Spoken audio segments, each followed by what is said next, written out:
Apa? Dipukul. Dan Marji kena pukul ternyata. Kilas balik drama penutup era Sumarji sebagai manajer timnas Indonesia dari emas SEA Games hingga sanksi berat FIFA.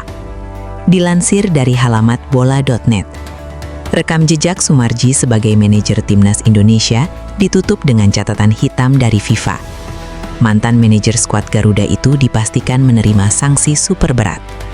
Komite Disiplin FIFA menjatuhkan hukuman larangan mendampingi tim dalam 20 pertandingan internasional. Tak hanya itu, denda sebesar 324 miliar rupiah juga harus dibayarkan.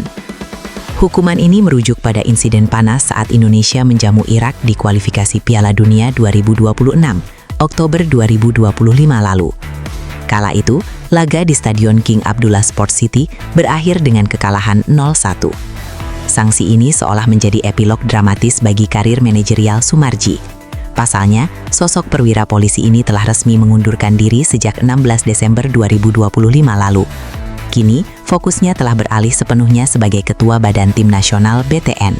Namun, deretan kontroversi di pinggir lapangan tetap melekat erat pada namanya. Pasal berlapis akibat dorong wasit. Manajer Timnas Indonesia 22, Sumarji, memberikan pengarahan kepada pemain di latihan perdana menuju SEA Games 2025 yang digelar di Stadion Matia Gelora Bung Karno, Jakarta, Selasa 11 November 2025 silam. Bola.net/Bagaskara Lazuardi. Hukuman berat ini bukan tanpa alasan yang kuat. FIFA menilai Sumarji melakukan pelanggaran serius terhadap pasal 14 ayat 1 Kode Disiplin. Tindakan agresif terhadap perangkat pertandingan menjadi sorotan utama. Dalam laporannya, FIFA menyebut adanya kontak fisik yang dilakukan Sumarji. Ia didakwa mendorong wasit Manning hingga sang pengadil asal Cina itu sempat terjatuh. Insiden ini terjadi di tengah tensi tinggi pasca pertandingan melawan Irak. Sidang disiplin yang digelar pada 18 November 2025 akhirnya mengetuk palu vonis tersebut. 3 anggota Komdis FIFA, Jorge Palacio, Alejandro Jose Piera, dan Paola Lopez Baraza sepakat menjatuhkan sanksi maksimal. Martir kartu merah di Bahrain. Manajer Timnas Indonesia, Sumarji, ketika hadir di sesi latihan tim U22 Indonesia jelang SEA Games 2025. Bola.net/Bagaskara Lazuardi. Jauh sebelum insiden Manning, nama Sumarji sudah akrab dengan kartu merah.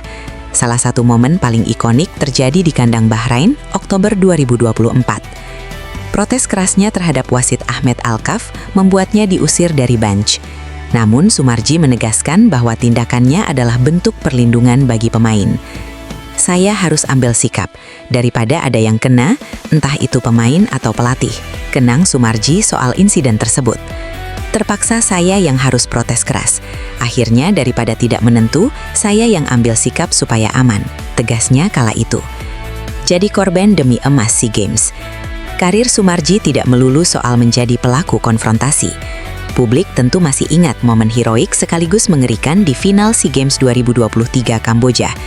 Saat itu, kericuhan pecah antara bench Indonesia dan Thailand di babak perpanjangan waktu. Sumarji yang berniat melerai justru menjadi bulan-bulanan hingga tersungkur. Wajahnya lebam terkena pukulan dalam insiden yang memalukan sepak bola ASEAN itu. Namun, ia menolak dievakuasi medis dan memilih tetap duduk mendampingi tim hingga laga usai.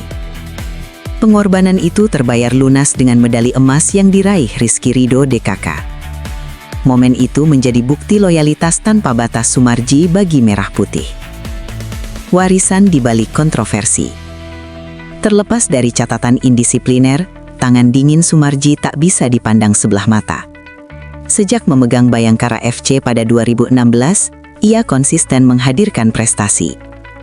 Gelar juara Piala AFF U22 2019 dan emas SEA Games 2023 adalah bukti sahih kapasitasnya. Ia dikenal sebagai figur bapak yang sangat dekat dengan para pemain. Kini, setelah serangkaian drama dan prestasi, Sumarji memilih menepi dari hiruk-pikuk pinggir lapangan. Ia kembali fokus pada tugas manajerial di balik layar sebagai Ketua BTN.